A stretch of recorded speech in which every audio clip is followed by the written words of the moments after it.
Do you think I need to go and paint that yellow BR, bruv? Arms house to your mum's house. Arms house to your mum's, to your mum's, to your mum's. Arms house to your mum's house. Arms house to your mum's, to your arms house to your mum's house.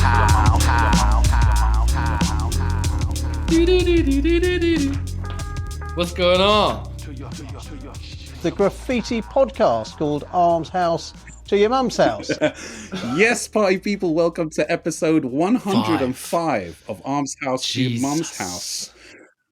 We got my brethren theme, as always, the other half of Arms House. But we also got a guest here looking extra slick with the sunglasses, so we all pulled the sunglasses out. The return guest of MattsScript. Not many people can say that, the return guest. You are first and our only return Jazz guest. Kahina. And no, Talal. Jazz Kahina, yeah, has been on a couple of times. That's true. But you are our first guest, if I remember correctly. I think I was 3. Yeah, you were literally episode 3, but I was the first guest. I should really episode what? 3? Yeah, it was, nah, I don't think it was 3. It was 1. I'll put it below. You guys can go check that out. It was an early. It was It was definitely single episodes, man. That's for sure. Single number episodes. You're really scraping the barrel with me, man. Well, no. That's some big guests on. Like, what was JC or Snoop doing this week? Well, no, actually, come to think of it, right this second, we're recording this on Sunday, Ghostface Killer's performing in Brixton. Nas was here yesterday performing at the Albert Hall.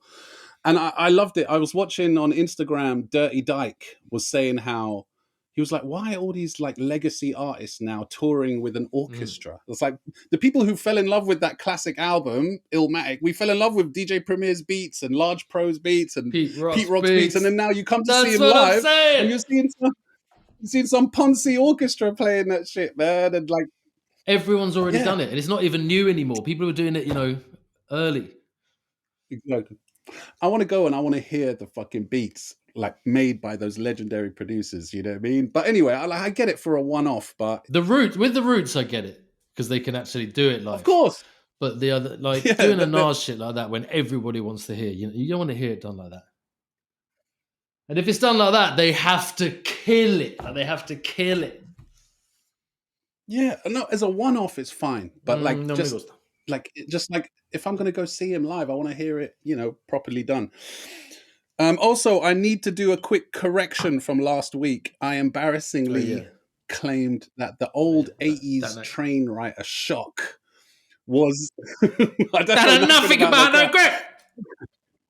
Was the same Shock that... But I'll explain why. For some reason, I had some memory of an old school 80s train of Shock and Score together. Yeah. And then Score was in the same crew, Sin crew with Kilo and other Shock. And they used to do Bare Walls that I used to see on Graffitism. So I just thought, I didn't even question it. I thought it must be the same Shock. He's rolling with Score. But then I messaged Score on Instagram and I was like, is that Score the same Score? And he was like, nah, man. I was like, you painted with the original Shock, right? I go, is that Shock the same Shock? Yeah. And he was like, nah, bro. And then I said, but you painted with the old Shock on the 80s. And he was like, nah, man. He goes, I met him a couple of times, but I never painted with the guy. And I'm like, fuck, man, my memory is like bugging with me. I've always associated those two dudes as the same. But it turns out the other Shock, the street artist Shock, has never done anything illegal in his life. And he's an annoying little bastard. And no, I'm only kidding. I've never met the guy. But apparently what you're describing is eyewitness testimonials. They're utter bullshit. It's just your memory. Oh shit, my memories are completely fucked up, man. Like I said to you, the difference between the two is one painted trains and the other one is a street artist. Well, and a very talented one. Yeah. But yeah, I'd be annoyed if I got confused with the street artist. Yeah. Yeah. You don't know nothing about no Graff, bruv, basically. You just got told. Yeah, I don't know nothing. And that shock dub, we put that panel, that window down. Yeah. That was the best thing for me on your 3D thing. And apparently that old school Shock writer was the younger brother of another old school train writer, Mize, M-I-Z-E. And apparently they've both passed away now as well. So a tip of the hat and a salute and an RIP to Mize and I pour some beer out, but it's carpeted. What are you drinking? Not pouring out on my carpet, but I'll have a drink. What am I drinking? It's kind of a mix of Modelo and ginger ale. Decent. Okay, I've got a whiskey and Coke here. I'm about to finish my beer. I've got another one in the fridge there.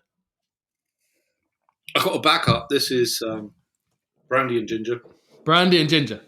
Oh yeah, that's what I'm saying. Oh, and you Get that down your neck. You also showed because Matt, by the way, if you don't know, he's out in the United States of America. You have some Liquid Death, which is a standard podcast drink, right? Like I see it on all those American podcasts. You see them drinking that shit. It's water, isn't it?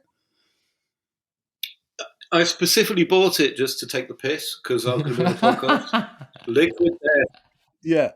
And if you don't know about Liquid Death, it's just it's fizzy water that's $4 a can. Jesus, I always thought it was like an energy drink or something with that's like it. It's sparkling water. Do you know what though? It does like have a really nice logo. I do appreciate the artwork that goes into cans drinks these days. They love that shit. Yeah, but that's how they get you to spend the $4 on something that's not even worth $1. You know what I mean? Put some nice artwork. Yeah, no, I've got like a can of Modelo from, I think it was Mr. Cartoon designed it. Oh, sick. It was a limited edition run. It's like the only beer I've not drunk. Like I've had this can of beer has followed me around for like 6 years. Okay. And all the moves. It's the only one that I have. It's literally the only beer I won't drink. You won't drink Modelo? No, because it's like a limited edition collector's can. So you've got it. Yeah, okay, I get you now. What's Modelo? Is it Mexican? Yeah. I wouldn't know. I think it might be like it's either Mexican or it's North American pretending to be Mexican. Yeah, probably most likely that. Yeah. Also, I wanted to touch on Theme's episode of F24 that just dropped with Daz. Big Daz. There's another podcast for people who might not be aware of called F24. He's interviewed pretty much everyone. He interviewed me like 6 years ago. Salute Daz, of course. Go check that out. Used to do your prints for you with the plastic bones and all that.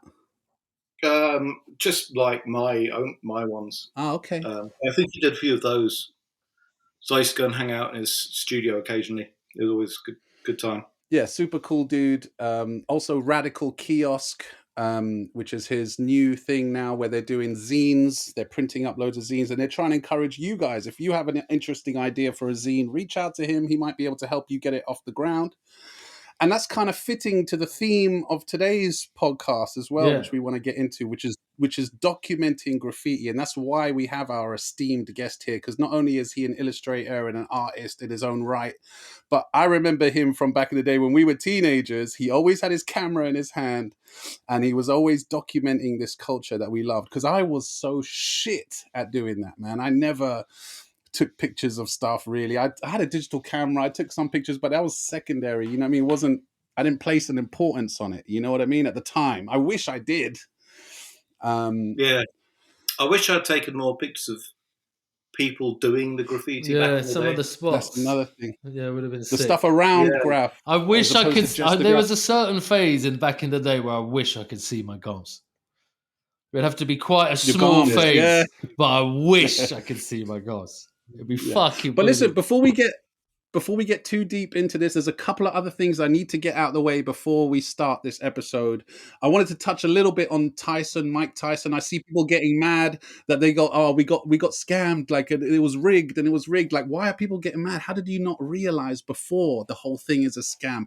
You're basing it all on the hype, not on the boxing. Yeah, me and Theme had a chat the night before the fight, and he was like, "Oh, I'm going to go home. I'm going to go watch it." I'm like, "Why are you going to watch that piece of shit? It's going to be boring. It's going to be whack. It's going to be sad to watch." Tyson, it was sad, wasn't it? What did I say to you, Theme? Did I say those same words? I said he's going to be ridiculed. It's going to be depressing, the whole thing, man. But the hype has overtaken everyone. It's so easy to get people worked up emotionally and stuff. And that guy, the YouTuber guy, what has he done for you to invest any sort of emotion in him, whether you hate him or you love him? Why do you feel anything about that guy? Why? He's an idiot and he loves it. Apparently Tyson agreed to the fight because he just licked a toad. Really? Okay. I wouldn't be surprised. No, he got paid 20 mil, and I'm sure Tyson. Sorry, he's rich already. He doesn't need another 20 mil. But well, you say that. I think someone told me he had been tripping from licking a toad that you find in the Amazon when he got the call, and he was like, "Yeah, I'll do it. Fine." Yeah, but okay, how reliable is your source? Yeah, okay, fine. Let's go on the licking toad theory. Yeah, but even so, fuck them lot, man. I mean, I love Tyson. Tyson's still a legend, you know what I mean? But yeah, the whole hype train of that thing, the whole. I like the way he tells the truth nowadays about all his drug taking and shit. He's taking mushrooms, licking toads. Oh yeah. I think he's got his own weed strain now. He's got a whole weed empire. Yeah, hot boxing. He's got a whole like ranch. He's got a weed ranch where people can come His as life guests. has been a fucking brilliant life. It's ridiculous. Incredible, yeah, mental life. All right, so fuck all them lot. One more thing before we get into this. Yeah, fuck Tyson. No. Tyson's love, but everyone else. One more thing. I want to shout out DJ Lazy Bones. He got in touch with us because he said, I was listening to the Steve Stamp episode. Big up Steve Stamp. The other day, and you guys were talking about old pirate radio ads for raves. And he goes, I've started a garage bingo event at my venue where Jazz Kahina had like that party we've been speaking about in the last couple of episodes. That was such a joke sentence. Yeah, a garage bingo event. Yeah, he goes, music bingo with naughty garage bangers instead of numbers. I didn't want it to be a 21 seconds flowers type affair, so tried to give the ad a bit of authentic pirate flavor to reflect this. And he goes, I'll happily sort you guys some free tickets. So if you want to go, it's this Friday, by the way. If you want to go, we can go theme. But then he also said for the Arms House listeners, if you want to go, he'll give you half price tickets. Just when you buy a ticket online, just use the discount code Arms House, ARMSHOUSE. So there we go. Big up Lazy Bones. Shall I play the garage advert he made? It's only a minute long. Yeah, play it. Give it a listen. Check it out. Who's ready for Garage Bingo? Friday, 29th of November. We're touching down at the Star by Liverpool Street for a next level evening of UKG Music Bingo. Yes, you heard it right. Forget the numbers. We're filling your grid with pure bangers. Pull out that 3310, assemble your crew, and identify the bad boy sounds inside. Hold tight as DJ Menace and Lazy Bones provide the vibe with prizes to be won and an after party with non-stop skankers until 1 a.m. Tickets just £10 with discounts available for group bookings. Trust me, this one's set to be a roadblock affair, so get them tickets now. No dress code. Versace, D&G and Burberry attire purely optional. Be there. It's a great thing you do to me. Big tune. Some big tunes in the background. So that's at the Star by Liverpool Street this Friday. I'll put a link below. Fucking hell, that is a big tune, that tune there. Fuck, I haven't heard that for ages. Yeah. It is a big When tune. he said crew, it reminded me of Phone Shop. Crew. Like, Elite selling crew. And obviously people just do nothing, all that stuff. All right, so party people, as we said, we want to kind of talk about Graff documentation. And it kind of came, the inspiration for that was theme. You found an old camera or something, and a disposable camera. What happened? Can you set that up? I found that fucking camera, which in this new flat, which I've had in so many fucking flats. So I just knew it was mad old. And it expired in 2015. But I was hoping for some better flicks than what the fuck is on that. Don't ruin it. We're building up to it. Listen, yeah. So theme Tyson fight. It's like the Tyson fight. Yeah, exactly. Theme found an old disposable camera, and then he went to Snappy Snaps and got it developed. So here's a little video of him doing that. What's going on, Arms House mother lovers? Doing something a bit strange, could be a bit interesting. I found a disposable camera in my house which expired in 2015. I mean, I reckon this is like 20 years old. So I'm going to go into Snappy Snaps here and see if they'll develop it. the guy said, I said to him, like, I don't know what's on there, could be illegal. He promised me that he wouldn't snitch and arrest me, so going in to try it now. Let's check it out. Shit's so different now, you don't even go and pick up those photos, they're gonna send them to my email. Fuck knows what's on there. Could be highly illegal, could be pornographic shots of ex-girlfriends, could be some holiday, could be yards. But he assured me he won't grass me and that he's seen a lot of bad things apparently. So anyway, I'm gonna get these photos sent to my email, and if there's anything joke on there, me and Amba are gonna look at them. All right, so now we have the photos here. Theme, do you have them on your phone? Can you send like one or two of them? They're not, like you just alluded to, they're not amazing. You were thinking maybe there were porn photos in there, maybe it was like a yard mission or something. Yeah, stuff like that, of you know, ex-girlfriends and shit like that. But I could have sworn, like, on my life that sort of shit was on there. It was still, and that's Graff why on I'd there, kept it in like a fucking Nike shoebox, you know what I mean, for time, with like other bits and bobs of shit. Yeah. I bet Matt has a whole like bag full of like undeveloped rolls.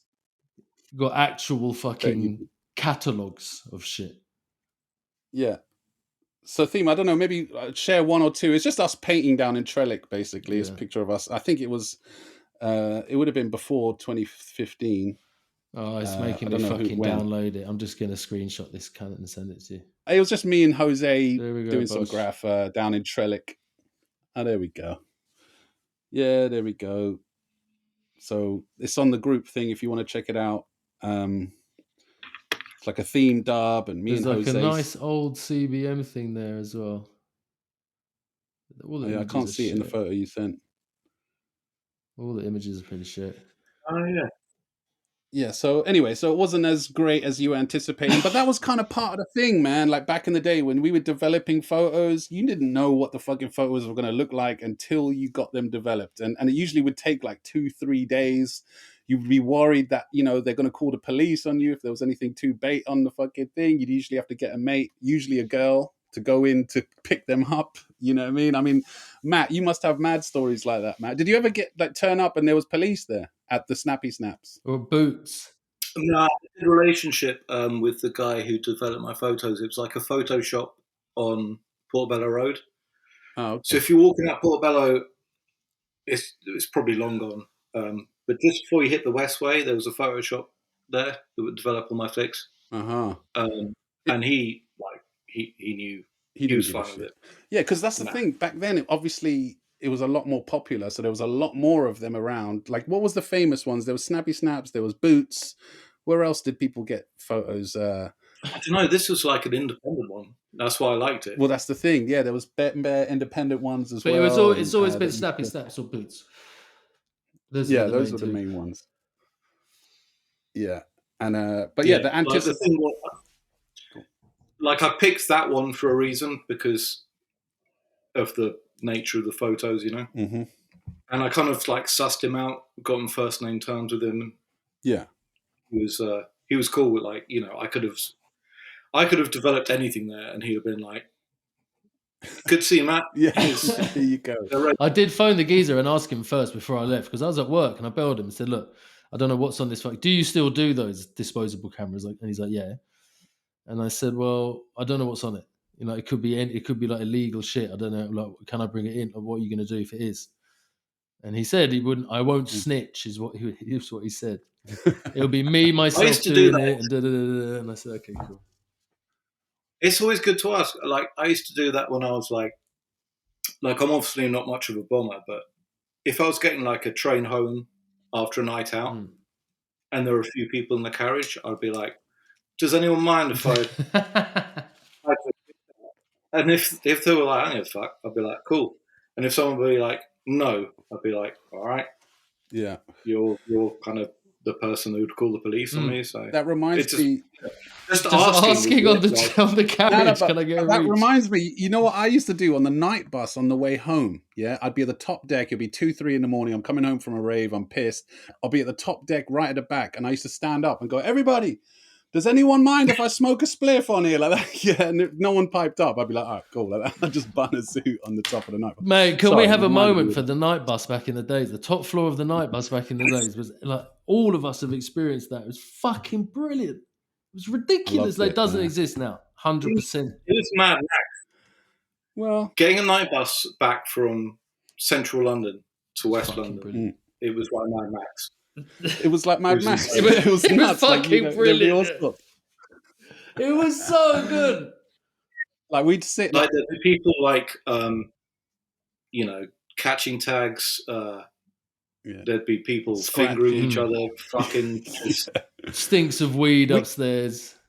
If there was a Yeah. if there was a group of us, everyone would be like, "Come on, Maddie, do a freestyle like that." Yeah, and I'll just start rapping away, and everyone would be like, "Hey," like, you know, banging on the seats and Yeah. shit, and then like, Yeah, and then other people will Everyone join flicked, in. You yeah, know they what I would mean? join in. Oh, it was Yeah. sick, bro. This night bus was Yeah, sick. man. the law didn't apply to night buses. Yeah. It's like international law. Yeah, international waters. Like, And only sometimes, only some certain drivers, it would get 2 million, they'd stop the bus. Yeah. They go, "I'm not moving." But you could blag him and everyone say, no, if you calm it down, yeah. My man said if you just calm it down a little bit, he'll move the bus. It was like, yeah. Fucking I got thrown off so many buses, Toys. like, but in daylight hours. so many. So many. Just because I just used to get, it wasn't doing anything illegal. I just get like mouthy. Yeah. Like I used to get the 70 bus from Acton to Ladbroke Grove, and they would fucking stop purposely to let the flow be better, so people are waiting around 20 minutes. Yeah. So they'd stop for like 40 minutes, and I'd just start kicking off, going, "Oh, I need to be somewhere," and they'd do that thing. This was like, I'm sure everyone knows this, our age. If you kicked off on a bus, the driver would make you the enemy. Yeah. So he would turn the entire bus against you, and he'd turn the engine off, and he's like, "I'm not going to move the bus until this person leaves." Yeah, exactly. I've had that happen to me a couple times. Yeah, man. And then you look around and go, "I don't give a fuck." You get stubborn for a while. You sit down and go, "I ain't leaving. But then after a while, you're like, "Yo, man, fuck you," and you just leave, you know? I can remember one time, like, so I went to college briefly. Well, 2 years. I remember that shit. In Elephant and Castle, and I got a bus. I used to get the bus. From Oh, Ladbroke I Grove haven't to thought about this shit for so long, man. This is brilliant. Sorry. Look, I did that. Like, so basically, the bus broke down. I had my ticket, and the conductor came, and he was like, "Oh, this bus has broken down." I was like, "Can I use the ticket on the next bus? Because I've already paid like for my journey." Yeah. And he's like, "Yeah, sure." And so I get on the way around. Next bus comes along, and I sit upstairs. The conductor comes up. He's like, "Ticket," and I was like, "Here you are." And I explained it. I was like, "Look, your bus is broken." This was before like he'd get on the phone and go, "Did that bus?" This is like 90s. Yeah, I remember that happened to me, the same shit. But yeah. But yeah, he turned the entire bus. So I'm like, "I'm not getting out." He's like, "This is for another bus," and I was like, "Yeah, but the guy said I could." Yeah, he just use wanted it. you to fuck up. Yeah. The bus is broken down. He was like, "No, you need to leave," and I was like, "I'm not fucking leaving." And yeah, he did that. We're not moving till this guy gets off the bus. Yeah. But the thing is, I knew where the buses parked up. So I got on the next bus, I paid for it, and then I went to the bus depot and found the guy and fucking, like, I'm not going to say what happened, but I ruined his day. Oh, shit. That's brilliant. That's brilliant. I've already told this on the pod, but it was an early one, so I'll repeat it. It's a short one. We're on a night bus, and it's empty on the top deck. And me and a group of mates, I think Marlon and Frez and a couple other heads, we're all on there bunning a zoo. And then we're going through Acton now, so we're almost home. And then the bus stops at a bus stop, and it just stays there. Like you said, sometimes it would cotch at a bus stop for ages, and we're like, "What is this? Can they smell the weed? Is it going to kick off?" And then I hear you can hear the driver open his door and then come up the stairs, and we're like, "Oh shit!" Like that, yeah. We're like, "Fuck." And then the bus driver turns up, and he's a big Rasta man, yeah. And he's like, "You guys smoking weed down here like that?" Yeah. And we're like, yeah. And he's like, "Reach me!" Like, so he came, sat with us for 5 minutes. We passed the zoot round, and he was like, "All right, put it out. Don't put a new one up." And we battered it as well. It was bombed, and he luckily didn't point it out and blame us for it. So he left. He was safe. I don't know if you remember this. We were all on the way back from Kew one day on the 65. Like full, all 20 of us. Oh, the 65 got battered so much. There'd been a rugby match in Twickenham, and there were a bunch of Welsh people. Yeah. And they were singing like the Welsh song, like "Feed Me Now." I think it was like they were getting rude to us, like these bunch of kids are annoying, and because they were like grown rugby fans, and I can't remember the name of the song.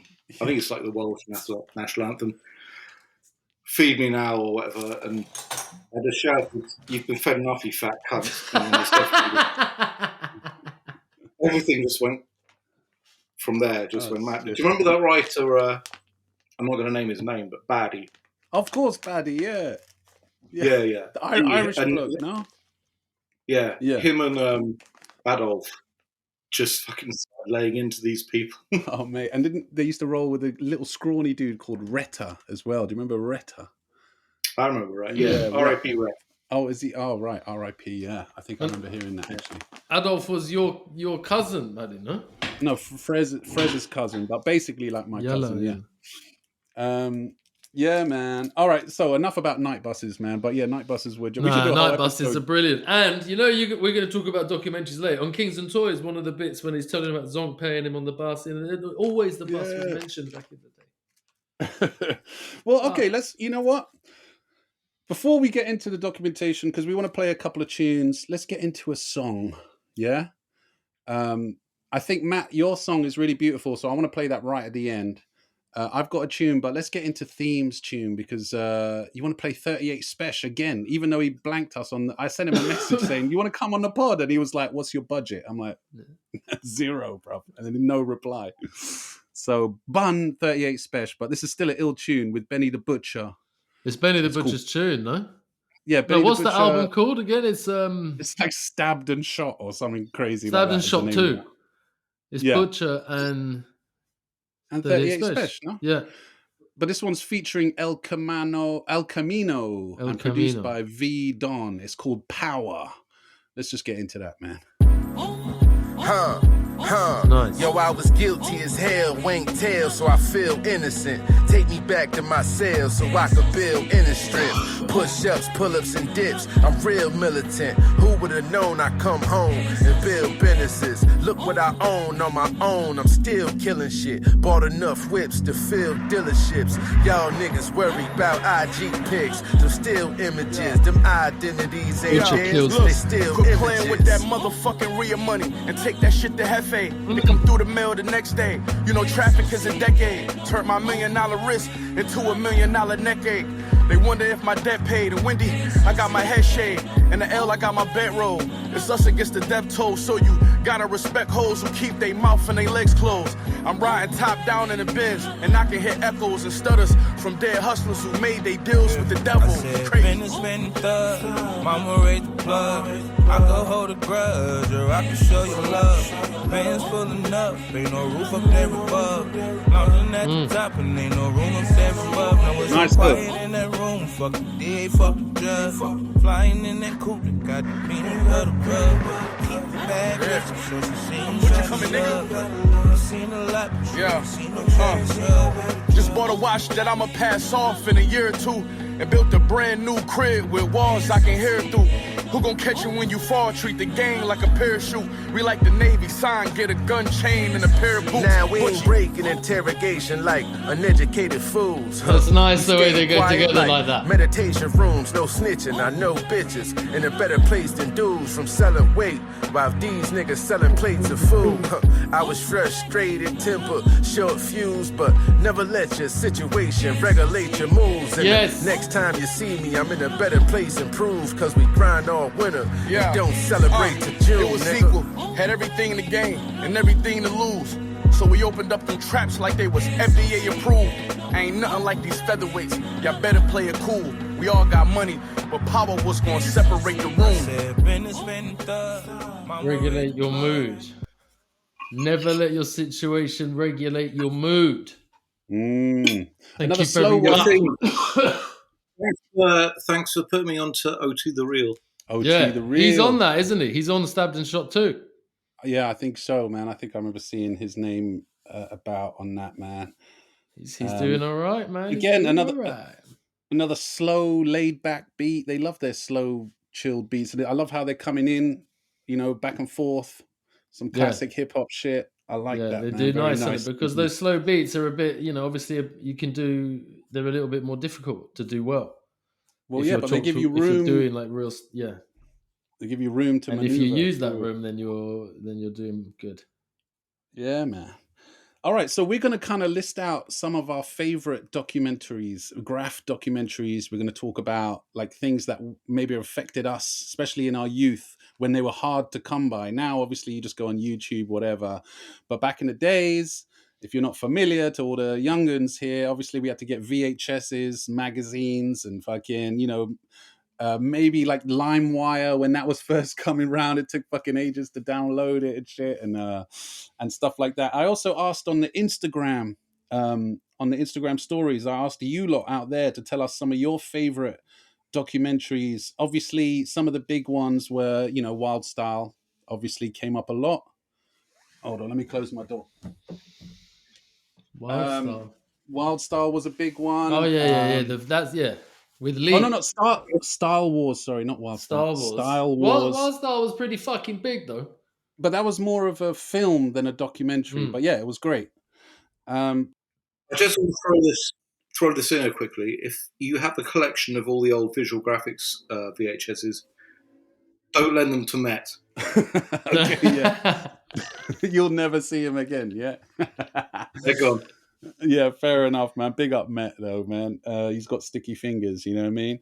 But visual graphics was another great one. Not many people mention that, actually. Shout out Kilo. My mate Alc, who was in SDF back in the day, he did work experience. When you're 16 at a school, you got to spend a week doing work experience. He did work experience for visual graphics. He went out with Kilo just filming. Yeah, he did his work experience.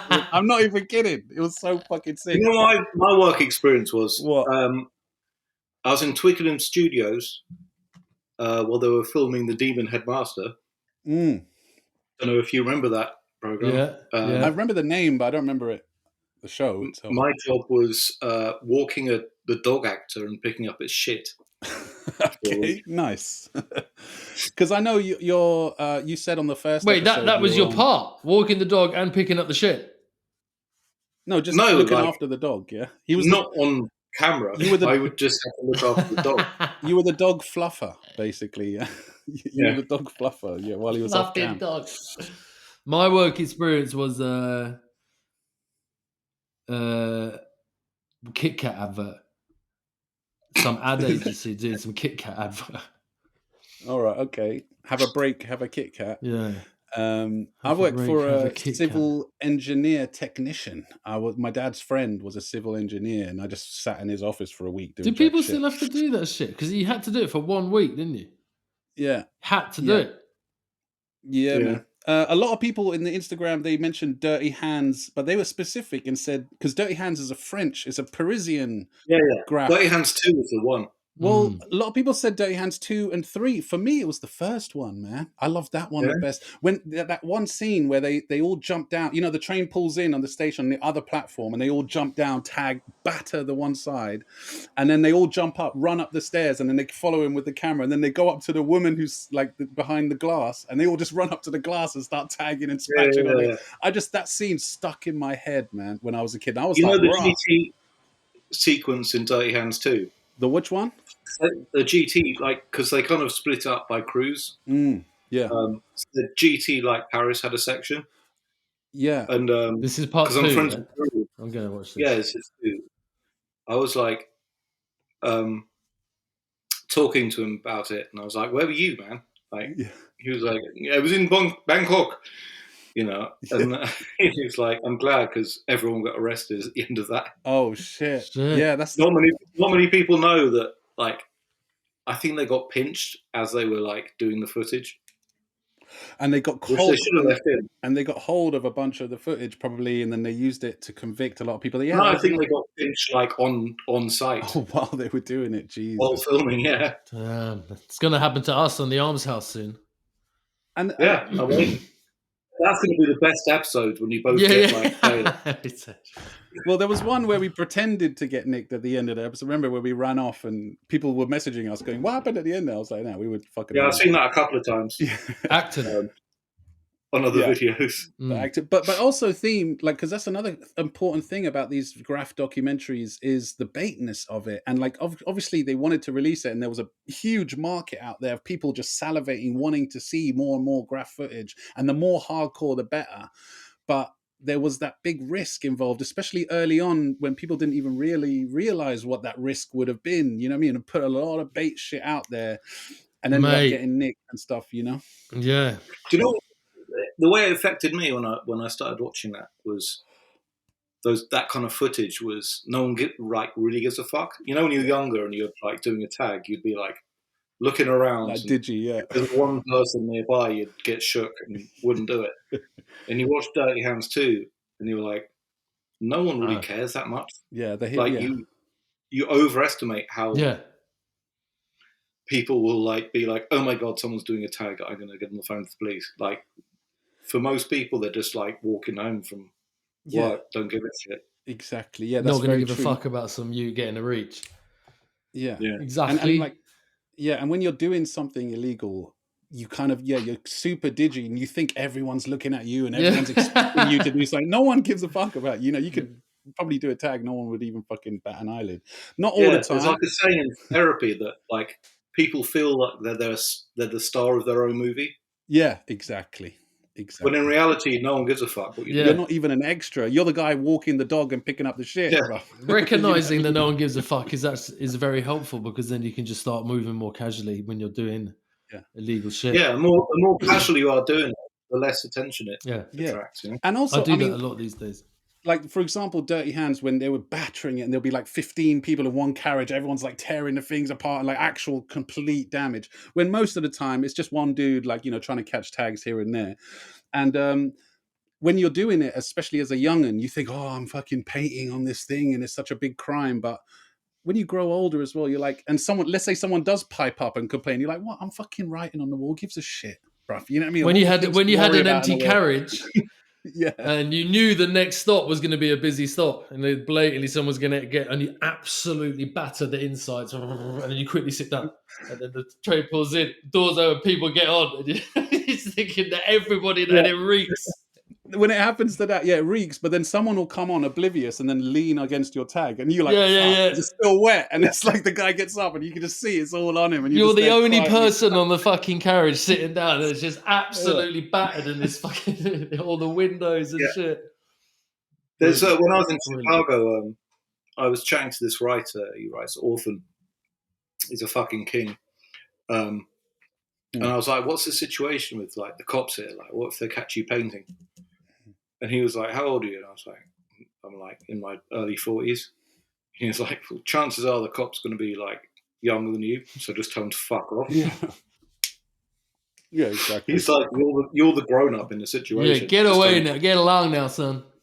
But even like Theme has said, like, I reckon now I would just blag it, man. Go, what? It wasn't me. You know what I mean? Like, what? Can you prove it? No? All right, fuck off then. You know what I mean? I know my rights now. I know everything now. It's hard for them to, like, when you're a kid, they shit you up into admitting it, you know what I mean? Or whatever. And you think, there's no other options. There's milli options. You know what I mean? People know your rights out there, yeah? But look, other ones people said, Hard Knocks 2. I don't think I've seen that one. That sounds like something you'd find on a sketchy internet site. Yeah, I mean, I'm sure all That's these. something you don't want in your history. Hard Knock 2, I think I've heard of that. Yeah. I mean, I don't know. Maybe I probably have seen it. Mine. I've got so many motherfuckers. Obviously, Infamy, the movie, White Trash, Rolling Steel. Yeah, Infamy is great. Infamy is good. City of Paranoia is good. Someone mentioned the sticker bombing video. I was like, fuck off with the sticker bombing. Russian Roulette. I haven't seen that one. Someone said exit through the gift shop. I was like, fuck off, you can't. Network Terror. Hey, don't knock sticker bombing. Huh? I'm not saying don't knock the whatever film it is that I haven't seen. All right, but cool. if you go on like vacation with your wife and she wants to walk around and see a place, You can combine it with stickers. No, of course. I stick stickers all the time, but I wouldn't film it and then make a video of it and release it. Go, look, check out my sticker bomb. When I was in San Juan, that's the capital of Puerto Rico, isn't it? I guess, yeah. No, Puerto Rico. No. Anyway, New York. I'm not really like a city person. When I go on holiday, I prefer to be like in the middle of the jungle with no one around. But my wife likes to do the occasional city break. Yeah, and involves a lot of walking around. So if you stick 50 stickers in your like man bag, it makes it a lot more fun. Yeah, tolerable. of course. Yeah, of course. No, I like sticking stickers about, man. It is San Juan. It is San Juan. Oh, apparently there's a South African doc called Overspray. Have you heard of that one?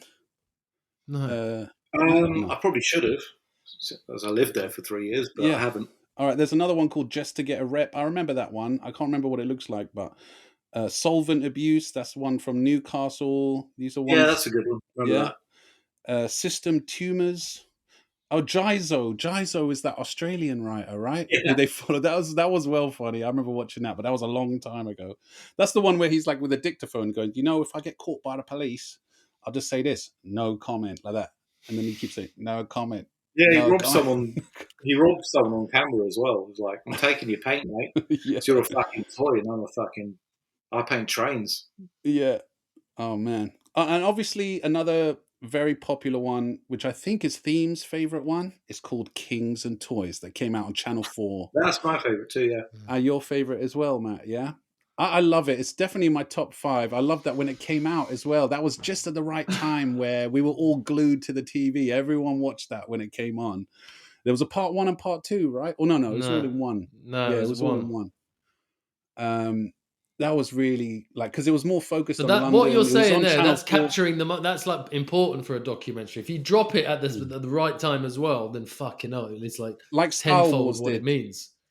Yeah. The thing is with Graff, and the older I get, it's not like the actual like stuff on the walls. I take a lot of interest in the people behind the thing, and Kings and Toys was quite revolutionary in terms of getting behind the characters who were behind the graffiti. Like seeing them and their faces and that. But even when I was younger, I appreciated that. And I think, correct me if I'm wrong, I'd have to look this up. State Your Name is my favorite. Yeah, because of that exact reason. That was like, it wasn't so much, just sitting there and just watching loads of Graff on the video, which is cool, depending on the Graff. Like Steel Injection, that's all Steel Injection was, is like hardcore beats and just trains and trains and trains of the hardcore beats fucked me up with Steel Injection. They're a bit old school, it did. Yeah. It does. If I try to watch it now, man, I'd be skipping it. Yeah, but you can just mute it now and play your own You music. can mute it. It's not the same. Really. It's not the same. You got to choose your music wisely. Yeah, but State Your Name, I remember they had some big writers in there, and they were proper funny interviews as well. You actually saw the characters of these writers, and a lot of them were jokers, and they would chat shit and make a farce of the interview itself, which also showed their character more. And they're all wearing silly masks and stuff. Like I remember that was a really eye-opening for me to actually meet the types of characters, especially in America, like in the LA and the New York, and the differences between them, and their whole philosophies were different. You know what I mean? And, and it opened my eyes to a lot of stuff, man. Have you seen? I sent you a link one time, Maddie, to The Legend of Sane Smith. New York Sane. Yeah, that's pretty fucking dope. That's made by that's a good one. Like his mates and writers and that. Yeah, man. Writers are generally because I listen to a lot of comedy podcasts and watch a lot of stand-up, and I'm friends with a lot of writers, and there's not much difference between us. I mean, I don't think anyone like grounded and mentally healthy does stand up or goes out and risks their lives it's true. to write their name on things. So there's like a crossover. That's why I appreciate both, and risk getting absolutely nothing back from both of them. Yeah, exactly. Yeah, very little reward early on. That's for sure. It's like I get on with writers because we're all like a little bit fucked up, and we generally take it to like we filter it through like telling jokes and shit. Yeah, you got to have a sense of humor. You have to, because ultimately, what the fuck are you doing? You're going to write this weird name that you made up all over other people's property and shit. It's like, it's a nuts thing to really do, and to risk so much for, But for some reason, it's just, it's just. I don't know why. Thing. When you think of that, it's like, why did you start doing Graff? Was it to show that you had styles, or was it to get your name up, or was it what was it inside you that made you say, no, I'm going to do this? Because when you're young, there's like a million different options of what to do. No, I'm going to play football. No, I'm going to do this. Graff came in on, and some of us are just like, oh shit, I'm going to do this. And then Bosch went. But there's so many like graffiti writers that like are traumatized, and traumatized people are some of the most fun people to hang out with. Yeah, and all comedians will be like that as well, completely fucked up. And it's also, I found from the people I met, they're very anti-establishment types of people who are disillusioned with politics, disillusioned with, they're interested in it, and they're intelligent people, but they see the farce that it is. And so kind of Graff is a way of kind of sticking your middle finger up at all that stuff as well, so that kind of energy behind it, and those types of people that would do that, I know that was a factor for me, that's for sure, early on. I totally agree there with you, Matt. When I wish I took way more photos. I wish I took more photos anyway, but I wish I took way more photos of the places that we were. And then you were saying people. I've always been saying places, like the place where I am, like the fucking what I can see, the landscape, the feeling, that kind of shit. Sometimes we're in some fucking amazing fucking places. But imagine having those places and then with the people in it, like you were saying, people, and it's just making me think. Imagine having like photos of the Grundy with all of us in it, like doing poses like people do now and shit. It'd be fucking amazing. Amazing. I know it's dark, but like when I was painting with people like on my travels, I would say like, can I get a photo of you like in the shot? I'm not going to put it online or anything because, you never know what's going to happen to that person.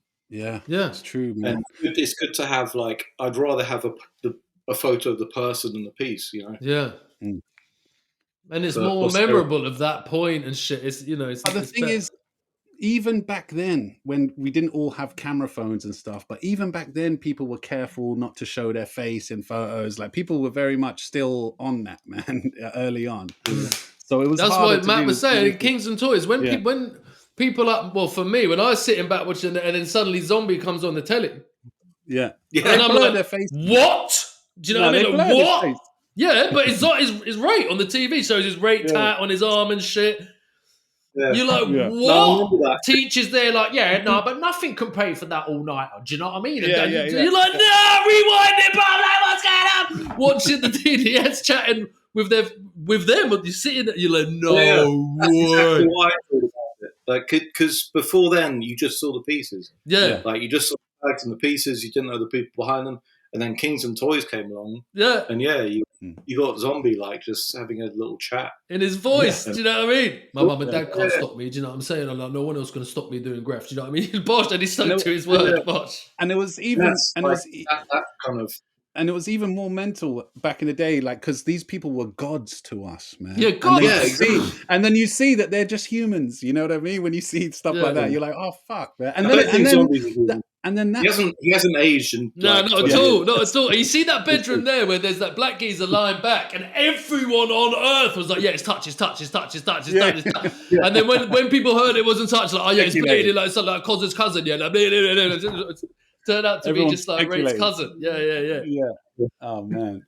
But then also, like you'd make these guys out to be gods, and then you'd see things like that, and then it would kind of make it more possible that you could do it as well. Like you'd see people, you know how they say, like the 100 meters in the Olympics, someone will run it in 9.8 seconds, and you're like, that's the world record. It's never been done, but you have to see someone do it for you to believe that you could beat it. You know what I mean? And then next year, obviously someone runs a bit faster, then someone runs a bit faster. Like you see all this outlandish shit in this documentaries, and then you're like, no, you know what?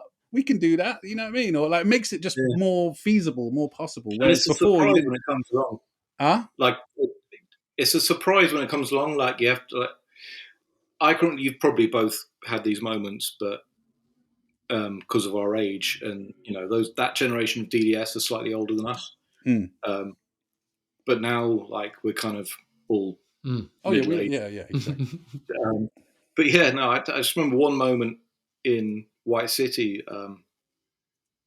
When you're going from White City, and there's that weird, I don't know what it's, circle. The circle, White City Circle, that's what we call it. Yeah, and the central line runs next to it. Someone's got a dub there now, bro. Yeah, someone's got a dub. Shut up! When I started like getting into Graff, like I always remember that really clean, like old school diet dub in the 72. And then years later, like you were saying, like these guys were gods to us, being our age. And I remember painting that spot with diet and going, and just taking a moment and going, bruh. How long had you been? You were like properly writing. How long have you been writing? Me? Yeah. Was it like a brilliant feeling? You're like, oh shit, I'm painting next to diet in White City Circles. Oh, yeah. Or was it like you've been? No, I've never been properly writing. I'm just a part timer. But I just remember like doing throw-ups on the wall that diet was on, that I used to look at every morning going to school, and thinking, behind all those loads of paint, it's still there. And it's one of those. That's what I'm saying. Sorry, Manny. That's what I'm saying. When I started doing Graff again, a massive part of the reason, was to hit some spots that I've like historic things for me, like historic. That's why there's one at White City Circles. That's why I did Barron's Court and Hammersmith West Kent Ledge. Bare different ones that I wanted to do. The big massive wall as you pull out a Gunnersby Station where that ganja TU was. All that kind of shit. But I just went and did it. It was a fucking brilliant feeling. Brilliant. Yeah, man. Brilliant feeling. And it's almost like it's kind of like watching like travel shows. Yeah. Actually visiting the place. Yeah. Oh shit! That reach when you pull out of West Kent. Back in the day, you pull out of West Kent just as you're pulling out the station, still going east. You pull out and there's a kind of tunnel bit there, and it used to have a diet teach there. Inside, like a bit far away, diet teach. Sick. Just as you're pulling, you can go, and then it goes into G and shit. Fucking hell! I done that reach with Chick. It was fucking amazing. Some guy when I was younger, he was a toy. He's not worth mentioning, but he was like, "What? Why is diet got a problem with teach?" And I'm like, "What do you mean?" He's like, he did a dub saying "die teach." No way. You're making it up. No, they're just putting the two tags together. It's the thing. Yeah, it's die teach. I don't think I've ever seen it like that. The amount of times I've seen that word, and I've never thought die teach. Do you think rates teach? Yeah, exactly. Yeah, do you think rates teach? Yeah. Rates teach. Yo, Matt, you must have a mad story, like, because I know you grew up. You're from Ladbroke Grove, and round there, I remember because one of the main reasons why I didn't take lots of pictures is that it just wasn't worth the stress of carrying a camera around, because we got jacked so many times, especially when we were younger. I just, it's just the less you have on you, the better. Like the less that someone can rob off you. But you must have had mad stories bumping into the Moroccans down there or other writers or something, and you're just there trying to document the stuff. Did you have any mad? I go early in the morning. Ah, there we go. Yeah, that's a way of avoiding it. Yeah, minimizing. Yeah, before like Acklam was a skate park, Yeah. And the Westway Pillars. I'd go like early, and I'm talking like I was 13, 14. But then when I got a little bit older, the trick was to buy hash off the Moroccans. Because they're cool with you, and they you can bowl about. As a custom. And you actually like get to know them, and they're cool. Yeah, they were cool.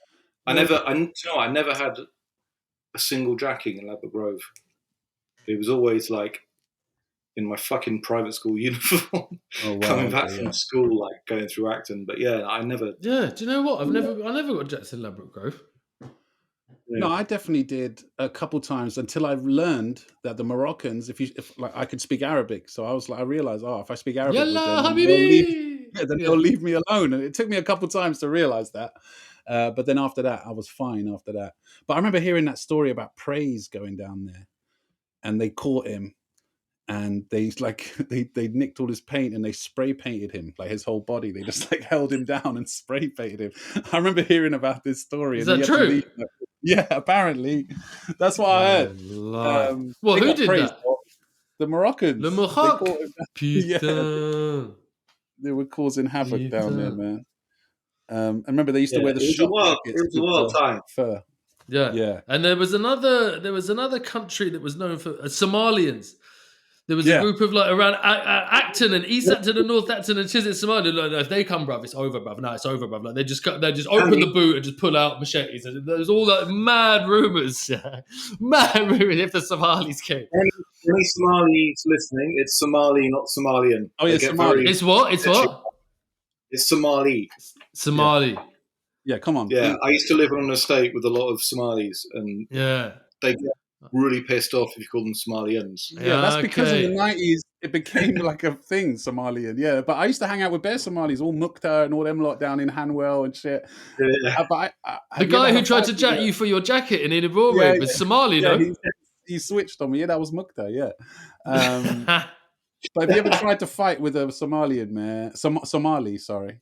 There was one estate though in Chiswick and Hammersmith. There used to be. I'm just saying, they don't go down. You can hit them as hard as you can. They will always get back up. Yeah, that's one thing I can say about that machete. They're kind of light. I rate that. Militant, bruv. There was an estate around Chiswick and Hammersmith where one of my very good mate of mine lives. So I was there all the time. There was a lot of shit kicking off there all the time. Different crews, and when the Somalis used to rock up, everyone used to be like, just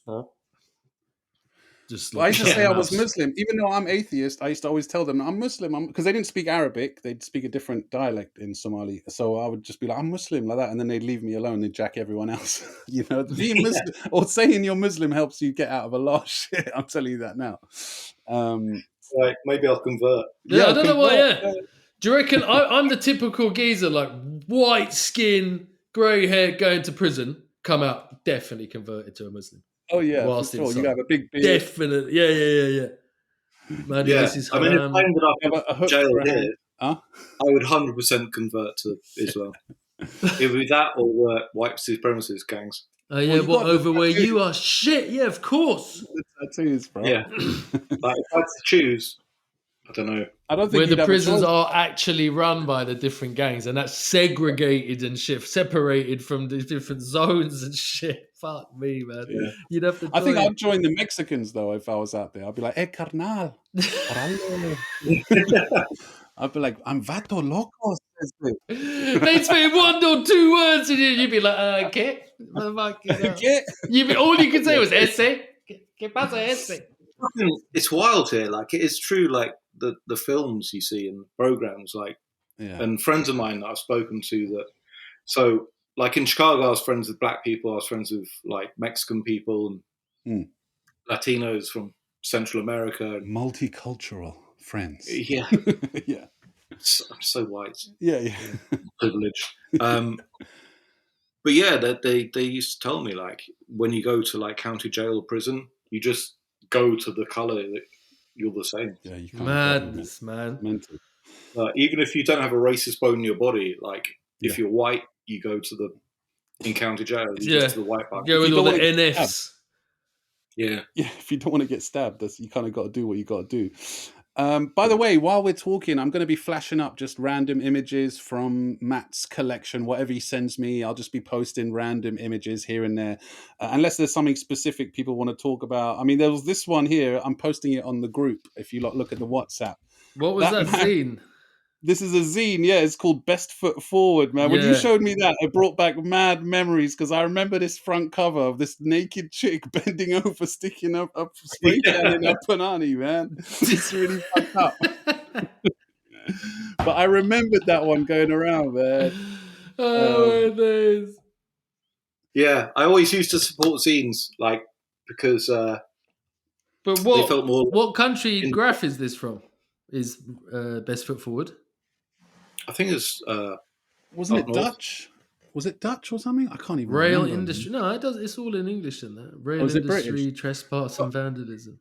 But Matt, we used to love you back in the day. Me and Frez, I remember whenever we bumped into you, you'd always have a photo album in your bag, you know what I mean? Or you'd have some zine or something, and we'd always be flicking through them and shit, because we were useless at that sort of stuff, especially back then, like getting access to this stuff or, you know what I mean, checking it out. And there was even an element of it's like, oh, you're a bod kind of thing. Like you just take pictures of the graph. You know what I mean?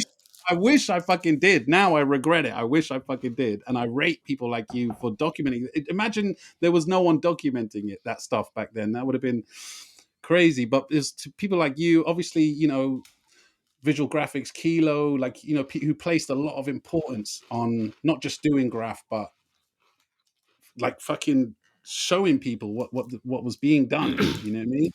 That's so strange, incredible. That fucking over the top trying to be bad man so much that even taking photos back in the days was actually considered as a bot. Pussy taking photos to me. I remember that a lot now. That was an actual thing. You know what I mean? It's fucking ridiculous. Really shows like the fucking deprecation of battering yourself and doing these dickhead things.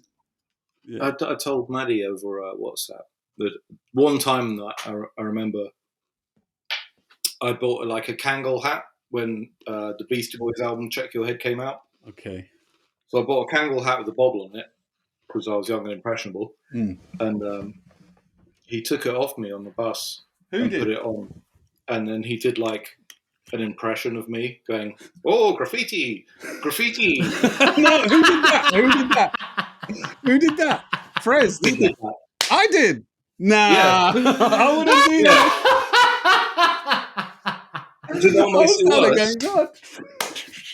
You know what? It was almost like you were doing a Chinese tourist accent.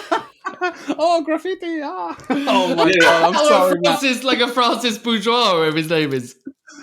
Yeah, I was such a cunt back in the day. I'm sorry, but you know what else? Actually, me and Fred, I mentioned on my F24 how you kidnapped me. And you still can't remember that it happened. I didn't. 100% happened. You and Insa, Zil, and me, and one of the brothers. Yeah, probably. Zil kidnapped you. It was a bunch of us. Anyway, whatever. Whatever. I obviously regret all that stuff and shameful. I blocked it from. I just want to repeat. I just want to get this clear to the Arms House listeners.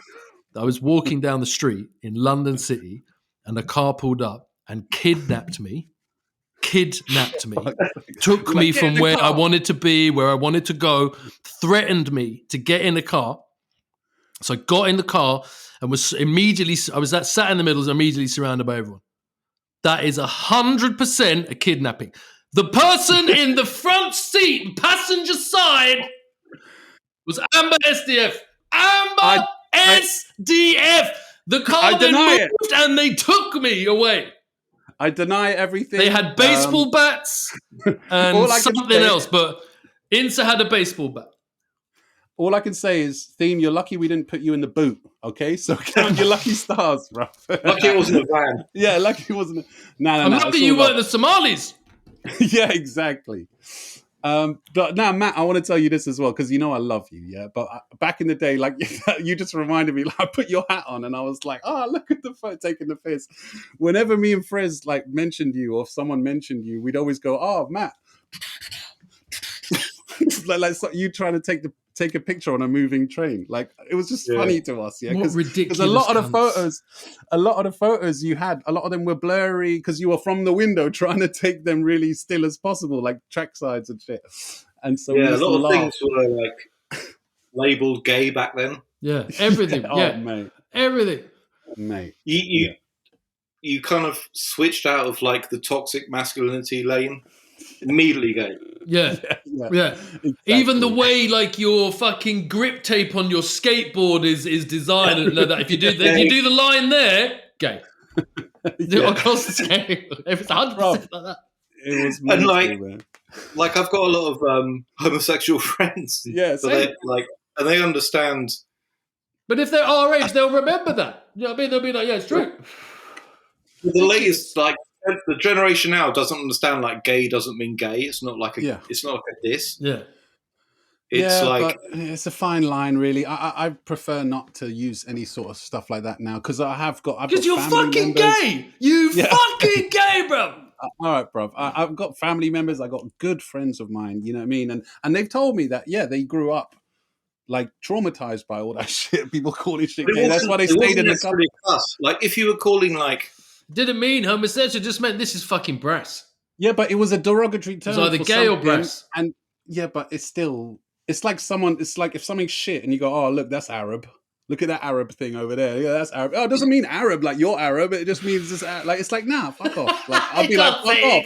Don't say that about Arab. You can't compare it to like the fucking name like Arab. No, there's no way. That's like, no, but like to be rude about a gay, like go, you're fucking gay to a gay person. It was. If you said you're gay to a gay person, it would be completely different. That's how the world was considered. It's not me. I'm telling the people.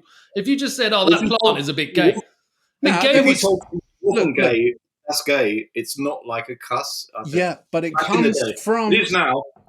No, but it comes from a steeped, deep homophobia, man. You can't deny that. It definitely does. 100% does. It came from kids just catching on and just, oh, well, if everyone else is saying it's gay, I'm going to say it's gay. You know, they weren't thinking about homophobia at all. It developed into that. It's gay. Yeah. It developed into that. I'm talking its origins, where it came from, what it is. It is steeped in homophobia. You can't deny it. It fucking is, man. Like, you know what I mean? I'm not saying that now when you say, oh, that's gay, I'm not saying you're thinking in your head about gay people. I know you're not. I don't say it now. I know you don't. You have a couple times on the pod. But anyway, yeah. No, it's fucking gay, mate. That's fine. Can we rate some gay graffiti photos? We can do some graffiti critique. But before that, I want to play my tune before that, man. This is going to be a long episode. I feel it in my bones, man. Because we got a listener question as well. And we definitely want to get into some gay graffiti critique. You know what I mean? Got some eggs. All right, I'm put my speaker up and go for a piss. Yeah, go for a piss. I'm going to get some ice for my drink. This is a track by a rapper called Kurious. Yeah, who's he did a classic album in 1994. Most of the production was by the Beatnuts, and it's a very slept-on album. Yeah, Who's he called? Kurious. His name's Kurious with a K. Kurious with a K. All right. Theme. Are you sorry? I can't. Are you aware of there's an American cartoon called Curious George about a monkey and a dude like a park ranger? Yeah. They had that in England a lot. When my kids were growing up. So that was he took Curious George was his name back in the 90s. Now he's just called Kurious with a K. But he had an album back in 94 called Constipated Monkey. Yeah. And it was all produced by the Beatnuts. It's fucking wicked. If you like dope hip hop beats from that era, that is such a slept-on monkey. Yeah, it's humorous, it's funny. Kurious, monkey. It was best mates with Kurious with a K. Yeah, Kurious. He was best mates with MF Doom and all that crew when he was in KMD and Third Base, and like he rolled with all them lot. Kurious, apparently he had an apartment in New York that everyone there used to hang out, Stretch and Bobbito, everyone. Like he was down with everybody back then. Anyway, he's released a new album and it's pretty sick. Do you reckon it's on Spotify? 100% no. Oh, 100%. Yeah. He started a new record label called Metal Face Records, I think in conjunction with the MF Doom estate and stuff. I think this is all speculation on but because they were such close friends and he named his label Metal Face. Anyway, this tune is called Untainted. Let's get it in. Constipated monkey. Yeah. The youngest say drip, some say fresh. Pop out like an old timer in the Sunday best. Keep lyrics close to the heart till we done say less. Game is a joke, so full of fraud. Stay blessed. Follow you in the guard to escape the flesh. I'm like 90% sure paradise is next. For the simple fact you weightless and it's like no stress. Then again, I could be wrong, hit the burn with crisp. Women line you right up, better learn to resist. Even unintentionally, your ass will be hissed. Too dizzy, she has you in the midst of a mess. Face to face with the devil laying, resting and pissed. You know the gist, they say the road to hell is paved with good intentions. A grave and no pension for street poetry. Wordplay is the best inventions, no question. Kids never listen. Had to call them 5 times to help me clean the kitchen. Mean with the spitting, cause you mean with the writ. Coincides is pure, that's why it's clean and it's hitting. Bang. Yo, it's like the 90s again, dudes talking wild with the blickies. But get back and can't hold water for 7 Mississippis. 1 Mississippi, 2 Mississippi, Rest in peace to the Biz. New York City. Rest in peace to the one and only Joe Priolo. This is nice. 1994. Rest in peace to my man Dudley. Demetrius, Crispy. Yo, you think Villain's still not out here? I just spoke to him yesterday. Boom. Yeah, I think the whole heaven's out there doing the biz. Nowadays the music scene who can ruin the kids. It was drugs and murder then, but MCs were neutral. From the hood reporters, nowadays they shooting you. You should leave it alone, but the gang's recruiting you. Joining up out of fear and that life ain't suiting you. It's such a sad situation. Get right back to this music, positive motivation. You get back whatever you give to situations. Yo. Bounce back from anything that we've ever been through. They don't have to like me, but they cherish what I'm plugged into. See, back in the days, yeah, way beyond debate, breakdance, graffiti music was a fast escape we grew up on. There's other people caught on late, like that fly shit at night that we caught on tape. Mr. Magic, BAI, red alert shit straight through hard times and it would hurt. But back then, it was such a special feeling. Official New York prophecy was revealing, spreading out to the world, mass appealing. Other states gave us their version and smashed the ceiling. A beautiful angel spreading its wings, untainted salute to the pioneers and kings. Yeah, I want to give a shout out to the West Coast, to the South, the Midwest, for all their great contributions to the hip hop.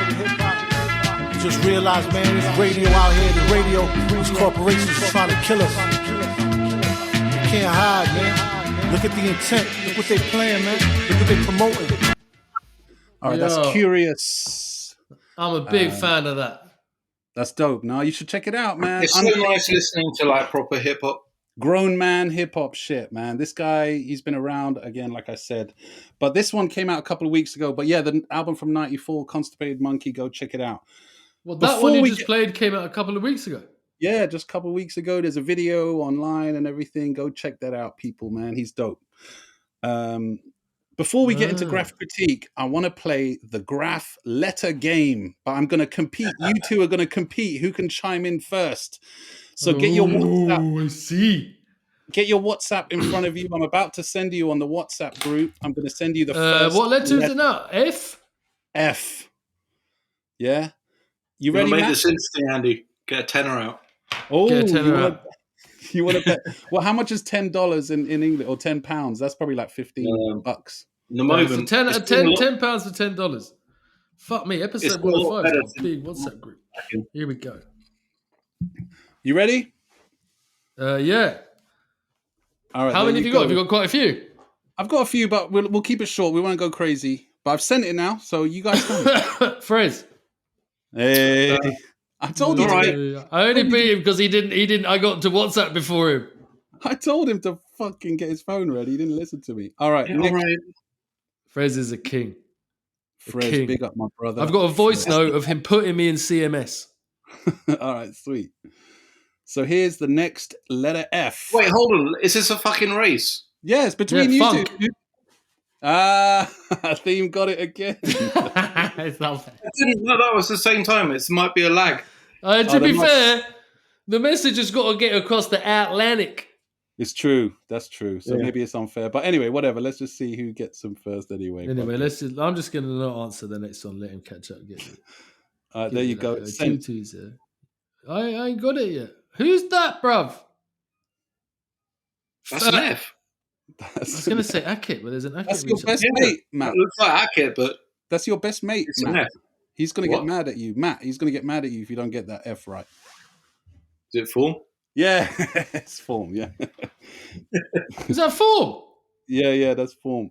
All right, let's see. Let's do this one now. What? This one's a tricky one. I doubt either of you are going to get this one, but here we go. Oh, well, thanks for adding it to the... He's a cool dude. Fund. Nope. Is that Fanta? Nope. Fanta. Nope. Nah.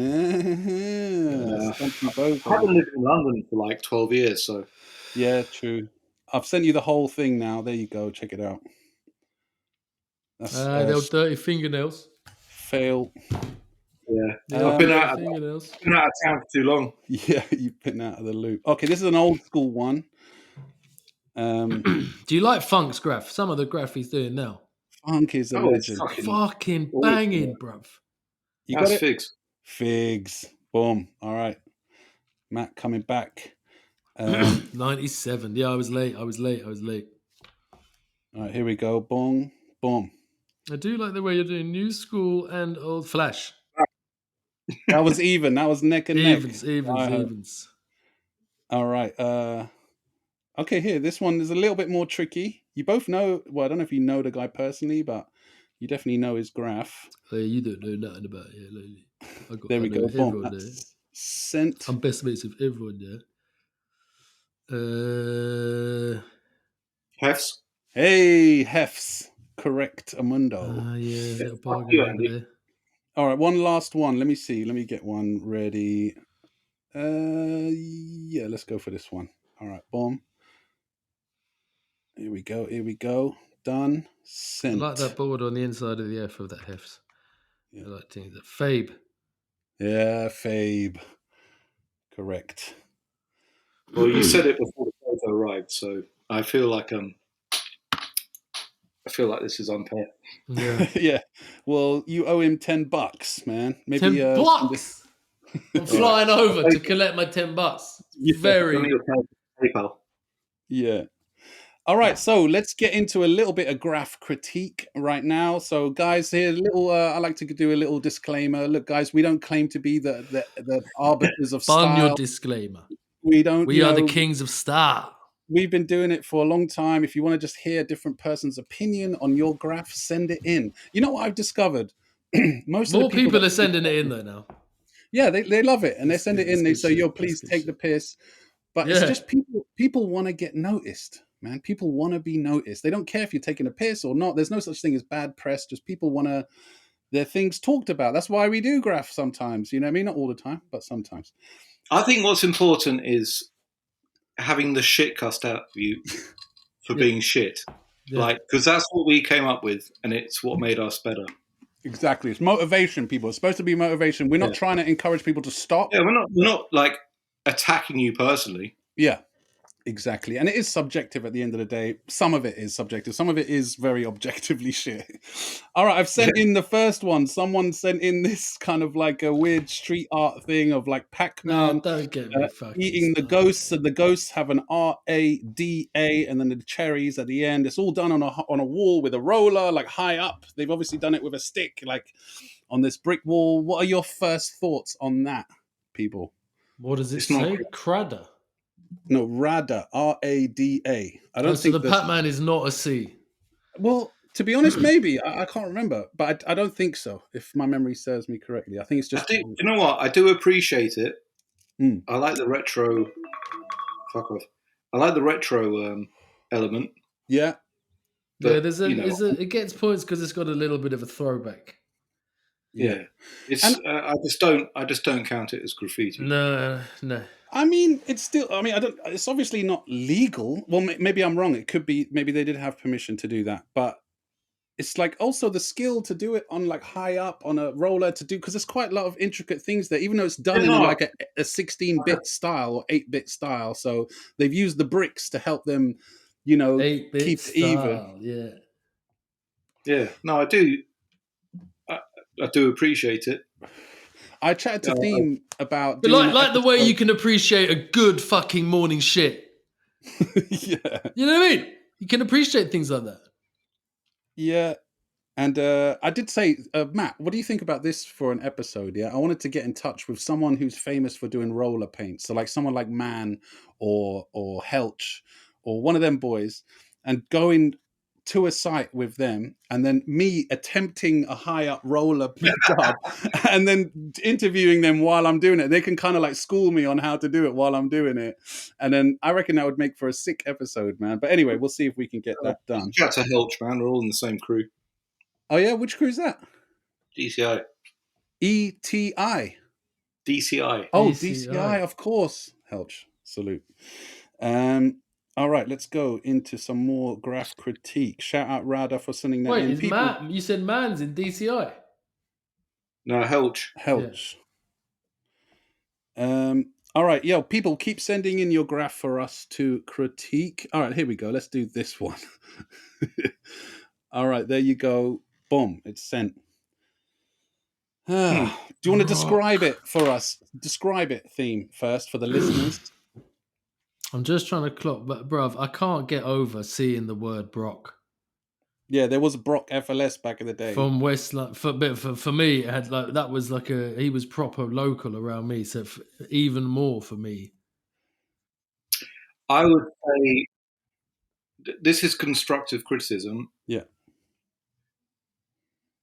That is the graffiti equivalent of a woman you take home and regret taking home in the morning. Yeah. Just the proportions. And for half a millisecond, it looks decent. When you're just downloading it from WhatsApp and you can see the colours, you're like, oh, what's this? And then you're like, oh, no. no. You know those girls that have like really skinny legs and like a fat upper half? Oh, yeah. The typical sort of like Dorset English fat person. Yeah, it's that kind of proportion. That's the first thing I thought of. And no tits as well. So like overweight but with no tits. Oh, that's the worst. And the thing that bugs me about this is it's painted well. Look at it. Like the lines are done with confidence. That at the one time isn't like crossing over where it shouldn't. There's like, it's painted competently. It's just the letters, bro. What are you doing? Start simple, man. That's again, it goes to that same old fucking shit. Why are you doing too much? Just simple. Start with proportions. Yeah.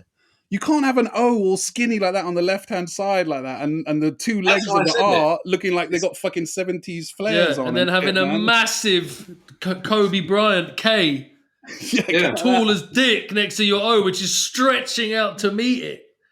That's why I said the R and the O reminded me of like a fat girl with skinny legs. Should have just done the whole thing in the style of the R.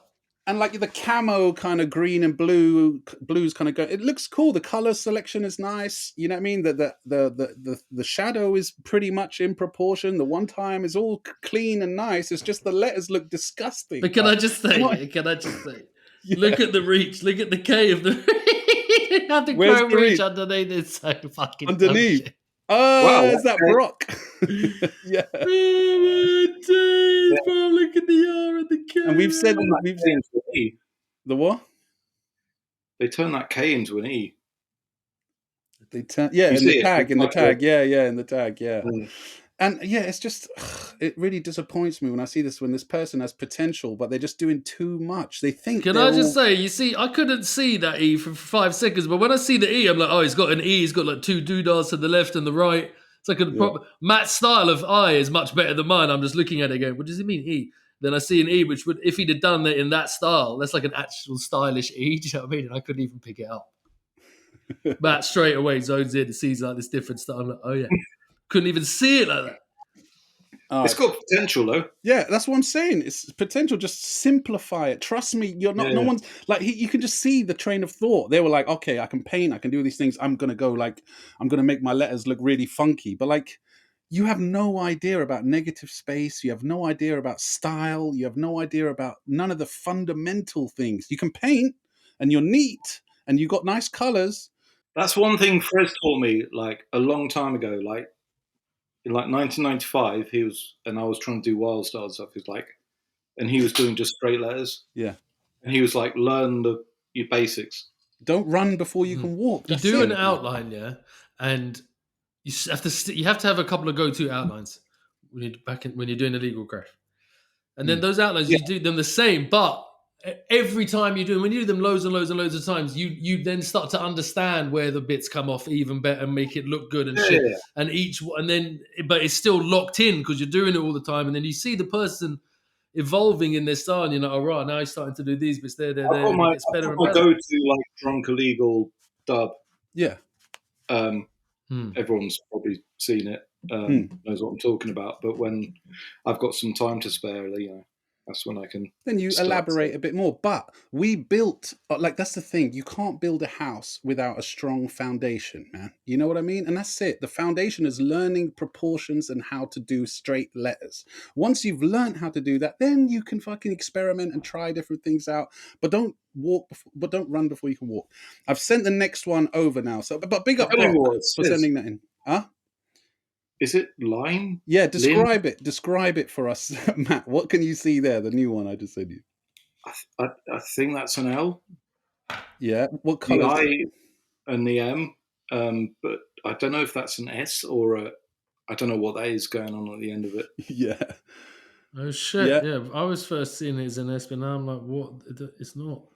But if you look at the tag on the top left, it does say Lime, Lime. It's got a green outline, down rock 3D. Big friendly giant, dark. yeah, BFG.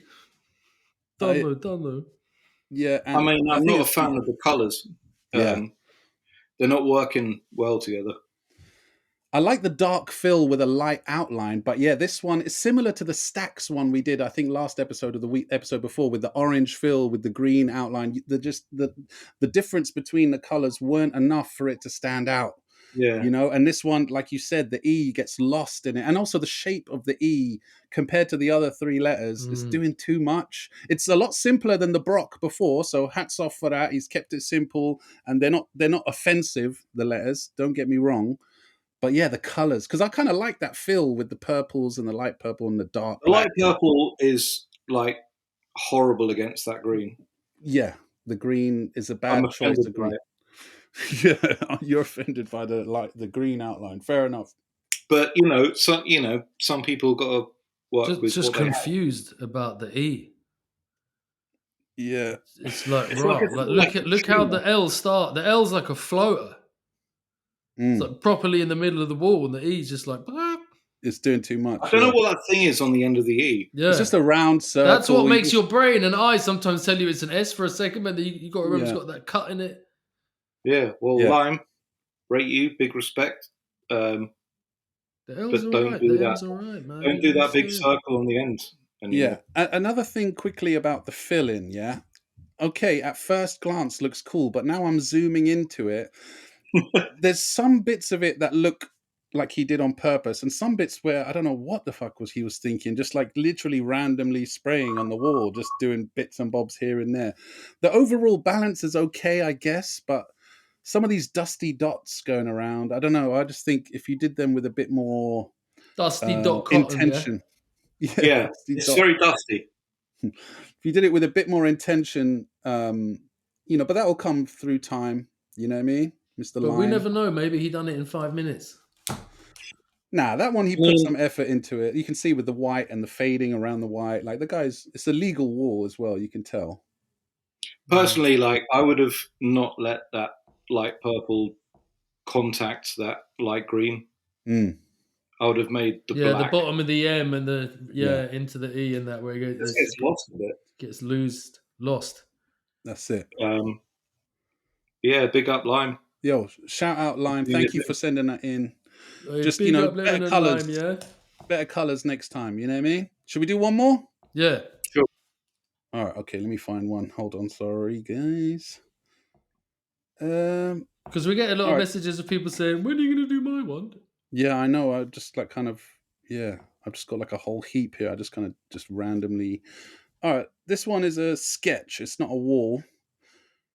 It says Vamos in greens with a black outline, white bits in the 3D shadow bit, green fills, a bit of yellow in there, like blue kind of weird cloud, drippy cloud things around it. And like a heartbeat. Everything's wrong. Yeah, it's not everything's wrong. The highlights are in the right place, I guess. I mean, it's just he's trying to run before he can walk. I mean, but still not. He's not going too crazy, but it's like this is a perfect example of. It's TB. got all the bits you don't like. It's got the heartbeat scheme throughout the whole thing. Yeah. No, well look, the heartbeat thing. I've just never been a fan of that, but that's just just my preference. But it's perfect toy behavior example here, TB, because classic toy behavior. TB, he calls it TB, like tuberculosis. TB. No, and I'll tell you what it is. It's doing too much. Okay, you see all the drips hanging off the background, wherever that's the background. The background takes away from the letters. You can tell he's obviously sprayed the background. He'd done the whole paper in that color. Then he got his blue pens out, and then he just outlined his letters, and then did the blue, the dark blue, and the light blue. You know what I mean? Because if you look at the top and bottom bits, it's the same as the fill. You know what I mean? Now, the letters aren't crazily out of proportion or anything, but what the TB is doing too much. You see the little white bits in the shadow? white highlight bits. He's That's done too many of them. Yeah, they're cool things to do, but he's done too many of them. Now look at the drips coming off the on the outside, dripping down the bottom and along the top. It's just way too many of them. Like, fucking do like 3 or 4 at the top and 3 or 4 at the bottom, but make them intentional and make them good. You know what I'm saying? This is just personal to me, but I hate a thin when there's an A. Yeah. And the line is thin in the middle. Yeah, exactly. Yeah, that pissed me off. The A's book, but the S as well. Someone was doing this quite a lot. I can't remember. I think the S. You see at the bottom when you bring it back up and down like that. It was like Sneak or someone like that. But I never really felt that S. I find the O offensive personally. I don't know what that thing is in the middle, and it's just not in the shape of an O. It looks more like a D. You know what I mean, or whatever. But is it meant to be like an arrow? Yeah, I think it's an arrow because it looks like a stick house. You know, when you're drawing a stick man, you do a house next to the stick man. It looks like that, but I don't know what he's thinking. What do you think TFE crew stands for? Those fucking English. Those fucking Egypts, man. No, I'm just kidding. Just like, simplify it. Again, it's the same old shit, man. Just fucking simplify. Just proportions, man. And your green and purple fades that you think makes it look pretty, they don't do shit to help you, bruv. I like those fades and they look cool together, but if your letters are shit, it's going to be shit. You know what I mean? Nothing is going to save you. And I don't like... That's it. I'm only talking from like things I've learned by fucking up is... exactly.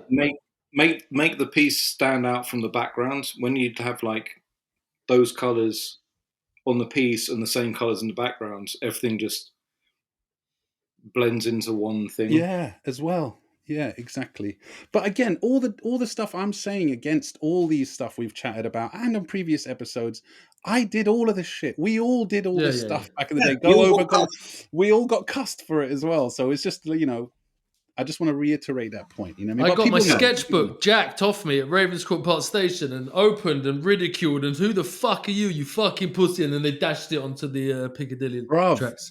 Try painting in any, front of... Any of those people that sent anything in, if I was rude about it, it was not in a bad way. They know. Everyone constructive criticism. But listen, Theme and Matt, try painting in front of Asia VFL. He was the most brutal guy. He had no fucking like sympathy for your feelings, and he would gun you so like deeply, but he did it in a way that he was like, I'm trying to make you better.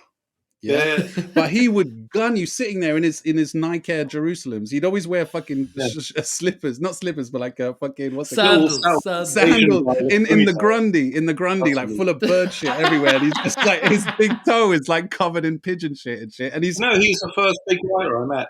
Yeah. Like when like in '93, you see the big names on the track sides and that. Yeah. I was at Holland Park Station waiting for the lift. Yeah. And a guy got in there with me and stank of paint. And I, not being gay, checked out his hands. Gay. Saw some stains there. Yeah. And then he was checking me out, not in a gay way. I mean, a little bit gay is a little bit gay. Had some tags on my backpack, and he was like, "Do you write?" And I was like, "Well, not really. I'm just starting." Yeah. And I was like, "Do you?" And he's like, "Yeah, I write Asia." And he walked me home like a gentleman. Wow. I mean, like I said, he was a lovely geezer. Yeah, I was like, he was like, "Where do you live?" And I was like, "Ladbroke Grove." He's like, "I'm walking that way. Do you want to?" Yeah. It must have been brilliant for you. Just escorted me home when I was about 13. Asia. But I'm telling you, try and paint in front of him. He does not hold back. I'm telling you. He did a few just does it in sketches such a someone's book. nonplussed way. But yeah, sorry. And big up Sammy Jacobs. He listens to the pod all the time. He was a sick artist. It might have been his. One time I was jacked for my sketchbook and that, and I had his sketchbook, and I knew that he was good. He's like a massive artist. You know what I mean? I knew he was good. So when I handed over the sketchbook, I thought, here we go. I might be like getting a bit of blessing. I can pretend that it's me. Do you know what I mean? Because it was Sammy. And they still fucking ripped it up and dashed it in front of my face. Yeah. I mean, there wasn't much complimenting going around anyway back in the day. Even if people did like it, they weren't going to let you know so much. Yeah, but it improved the quality, you know? Oh, exactly. But anyway, Asia had done outlines somehow. I think Heist. Do you remember Heist? Yeah. He used to teach guitar, I think, to one of my mates, and we were doing Graff at the time, so he was getting like lessons from him and talking to him about Graff. And I think through there he might have got links from Asia. His sketchbook basically went to them lot, and they all did fucking bare shit in it. It was for us. It was fucking amazing. Crazy. I remember there was an Asia outline in there. It was fucking ridiculous. You used to bring in quite a lot as well, no? Asian and praise shit. I mean, sitting with them lot, because Dufo, that writer Dufo, I remember we mentioned in one of the early episodes, he was up in Ealing like in the 90s, but he had shit hand stuff. Dufo. His older brother was mates with all the VFL lot. And also Zeal, obviously, had the connection with them. And I used to go hang out at Dufo's house because we could blaze weed in his house, And all the VFL lot sometimes would be there, and they'd be all sketching, and we'd be sitting around as the younger lot. And they introduced us to Star Wars. They introduced us to La Haine, the movie La Haine. They introduced us. It was all those cotchin times at Dufo's house, just getting blazed and just watching them sketch and just looking at them philosophizing about graffiti. Them lot were deep dudes, you know what I mean? Like, and they'd be like talking about the Buddha monks, and like they draw all these like characters everywhere, and they all had meanings behind them and shit. And like, a lot of it was a bit soppy, and me and my mates were like, they're going too much, But it was just sick to see people take that shit so seriously, like about styles and about getting things right, you know what I mean? And it was really motivational, man. You know what I mean? About what we're talking about with the Graff Critique, when we're talking about developing your style, getting better, and being intentional. You know what I mean? Like, so many times when you're tour, you're like, fuck it, I'll put a bit of white there, a bit of red there, because you kind of saw someone do it one time, and you're like, and you think that's how you're supposed to do it. And you have to kind of go through that to learn. Yeah. And then when you realize, okay, no, they did it because of this, and the balance of it. Okay, and if you're going to put a bit sticking out there, you should put a bit sticking out that way to balance it. You know what I mean? And like, you gradually get these to grips with these things. You know what I mean? Yeah. But again, the main Asia's thing, a wicked reach though as well. ASIA, and then all the different ways to spell it as well. But even ASIA is a sick reach, just getting that started. Yeah, man. Wasn't the last time he was sighted up a mountain in Tibet or somewhere? No, it was Insa who saw him, man, up in the Himalayan mountains, man. It's like some mad kind of guru. Genuine. I told the story on one of the earlier pods, man. Insa went out there because they used to go to Machu Picchu, I think it's called.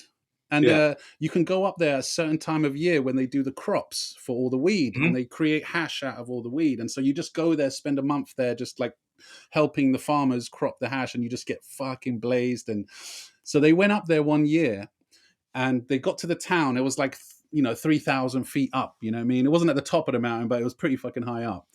I think it was called the Fishtail Mountain because it had two peaks that looked like a fishtail. Yeah. Anyway.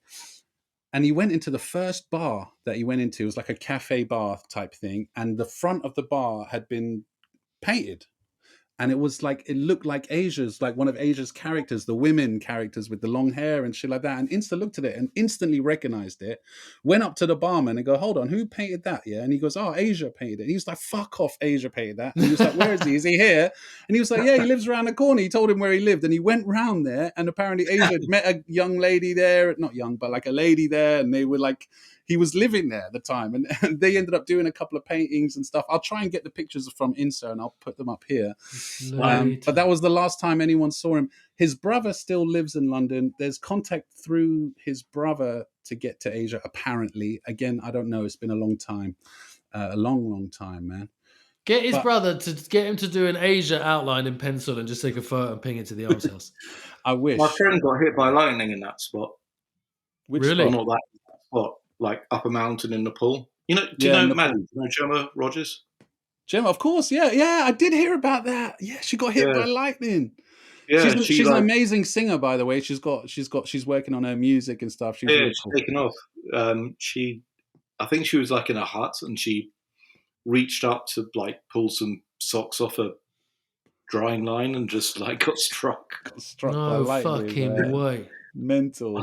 Properly banged by lightning. And survived. Jesus. We should let people know she did survive. But Yeah, listen, lads, we've been going on for way too long, man. But it's been fun. Yeah, it's like an hour and 40 minutes. 1 hour 40. I thought we were going to go through loads of Matt's flicks.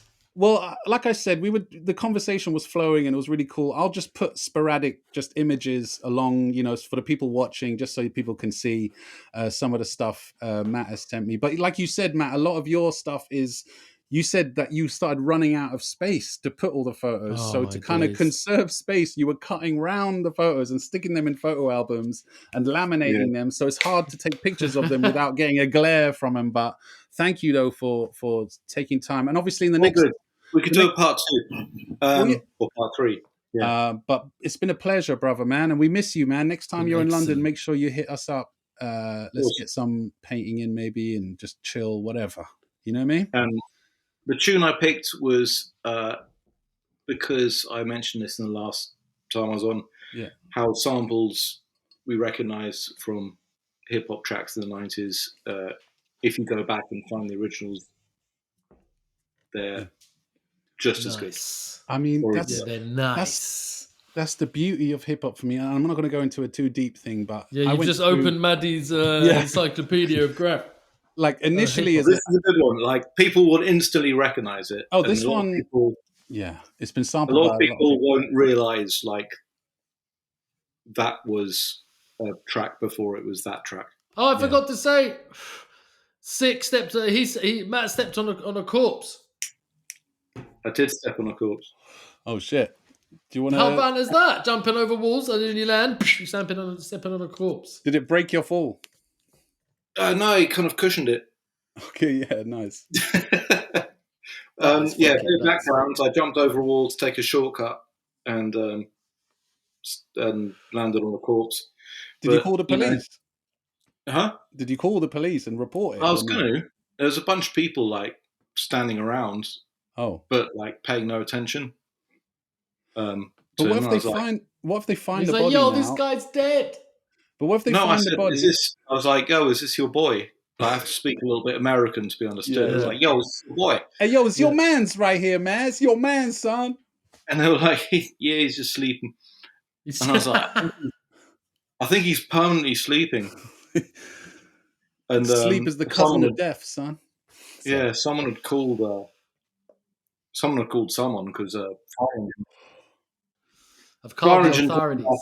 Because I'm just saying, like now, I think he was taking a fentanyl permanent nap. Oh fuck, man! Fentanyl is a big thing out there, isn't it, man? Be careful, kids. You know what I mean? Yeah, stay away from that. Don't buy street drugs. Yeah, exactly. Yeah. I'm glad you're not on it, Matt. Yeah, fentanyl. Yeah, fentanyl. Yeah, from the street. Wouldn't mind a little bump. Yeah, give him a couple months. We'll see if we get to yeah, part 3. Yeah. All right, party people. Episode 105 in the bag with main man MattsScript to be precise. Leave a comment, subscribe. Huh? I just want to say one thing. Yeah, please. I'm wearing sunglasses because I have a cold and it's kind of hit my sinuses and there's a lot of bright lights around. No, it's because you're a cool motherfucker like I am. You know what I mean? We're all cool fuckers. Shall I plug your... I live in Los Angeles and it's fucking boiling and the sun's pouring in through my... Matt, shall I plug your Instagram?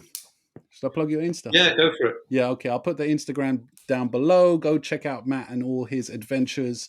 Party people, leave a like, leave a comment below. Get involved somehow. Send in a question. Send in your graph for us to critique. Much love. You got that thing. Big up my man Theme. Big up Matt. We're going to go out to this tune. William Bell, I Forgot to Be Your Lover. Ah. Hey.